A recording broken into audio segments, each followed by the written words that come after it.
اللهم صل على سيدنا.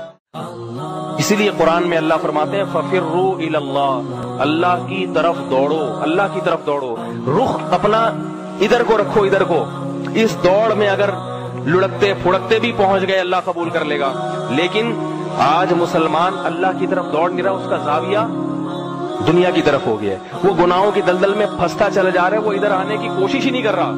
جو زانی ہے اس نے تہیہ کر لیا کہ میں زانی ہی رہوں گا. جو شرابی ہے اس نے تہیہ کر لیا کہ میں شراب پیتا رہوں گا. جو ماں باپ کا نافرمان ہے اس نے تہیہ کر لیا میں مر جاؤں گا، میرے ماں باپ مر جائیں گے، مگر میں یہ بغاوت نہیں چھوڑوں گا، ان کا دل دکھانا نہیں چھوڑوں گا. جو کسی پر ظلم کر رہا ہے اس نے یہ تہیہ کر لیا میں مر جاؤں گا، مگر میں یہ اس پوزیشن سے ہٹنے والا نہیں ہوں، میں ظلم کرتا رہوں گا. جو داڑھی کاٹتا ہے اس نے عزم کر کے رکھا ہوا ہے کہ میں مر جاؤں گا مگر میں داڑھی اپنے چہرے پہ نہیں سجاؤں گا. جو بے نمازی ہے اس نے عزم کر کے رکھا ہوا ہے میں مر جاؤں گا مگر میں بے نمازی پن سے توبہ نہیں کروں گا، اسی حال میں میری موت ہو جائے گی. جو عورت بے پردہ ہے اس نے تہیہ کر کے رکھا ہوا ہے کہ کچھ بھی ہو جائے میں نے پردہ نہیں کرنا، چاہے کچھ بھی ہو جائے، اللہ کے اس حکم کی میں نے دھجیاں اڑانی ہے، میں توبہ نہیں کروں گی. تو قرآن کے الفاظ ہیں انلزمکموہا وانتم لہا کارہون، تم نہیں چاہتے جنت میں جانا اور ہم تمہیں گھسیٹ کے جنت میں لے جائیں. اللہ فرماتے ہیں ایسا نہیں ہو سکتا. تم جہنم کی آگ سے بچنا نہیں چاہتے اور ہماری رحمتیں تم پر ہو ہم پھر بھی گھسیٹ کر لے آئیں، ایسا نہیں ہوگا. پہل تمہیں کرنی پڑے گی، تھوڑی سی رغبت تمہیں دکھانی پڑے گی، پھر ہماری رحمت کے دریا اور سمندر تمہارے اوپر ہم الٹ دیں گے، امڑ دیں گے، بھر بھر کے رحمت بہائیں گے تمہارے اوپر. تمہیں پہل کرنی پڑے گی.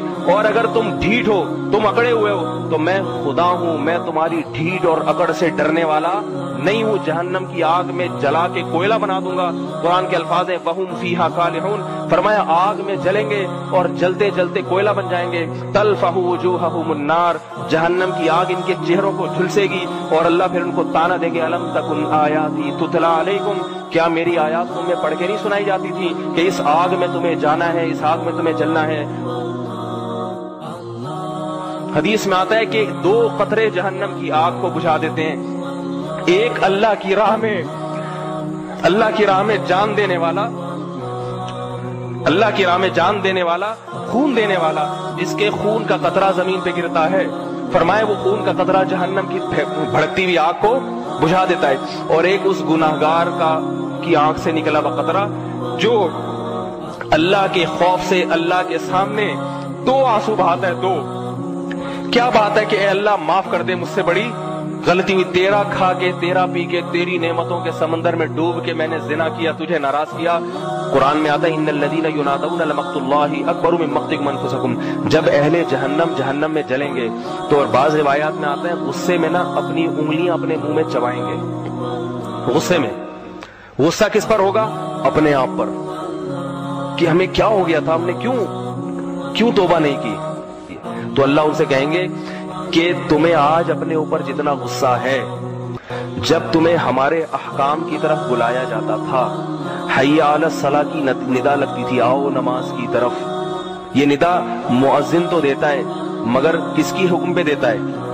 اللہ کے. یہ آواز مؤذن کی نہیں ہوتی، حقیقت میں کس کی آواز ہوتی ہے؟ ہر نماز میں حی علی الصلاۃ آ جاؤ، حی علی الفلاح آ جاؤ.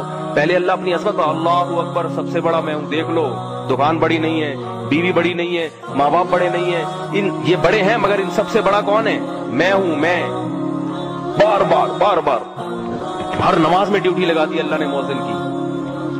تو اس کے باوجود بھی جب تم نہیں آتے تھے تو اللہ فرماتے ہیں ہمیں تم پر اس سے بھی زیادہ غصہ آتا تھا جتنا تمہیں آج اپنے اوپر آ رہا ہے.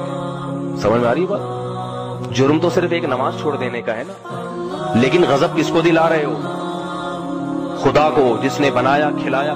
یہ نیند بھی اسی نے دی جو خراٹے لے کے سو رہا ہے نا، اور فجر میں اٹھتا ہوا کہتا ہے مجھے بڑی سخت نیند آ رہی ہے. تو یہ نیند کی نعمت کس نے دی؟ وَجَعَلْنَا نَوْمَكُمْ سُبَاتًا، فرمائے ہم نے تمہاری نیند کو ایسا بنایا کہ دنیا سے تمہارا رشتہ کاٹ دیتی ہے اور پرسکون ہو جاتے ہو تم. یہ تو ہم نے کیا ہے، ہم تم سے یہ نیند کی نعمت چھین بھی تو سکتے ہیں. تو ایسی نعمت اس نے دی نیند کی، اس کا تقاضا یہ کہ وہ تھوڑی دیر کے لیے بلا رہا ہے تو قربانی دے کے آ جاؤ، فجر پڑھ لو.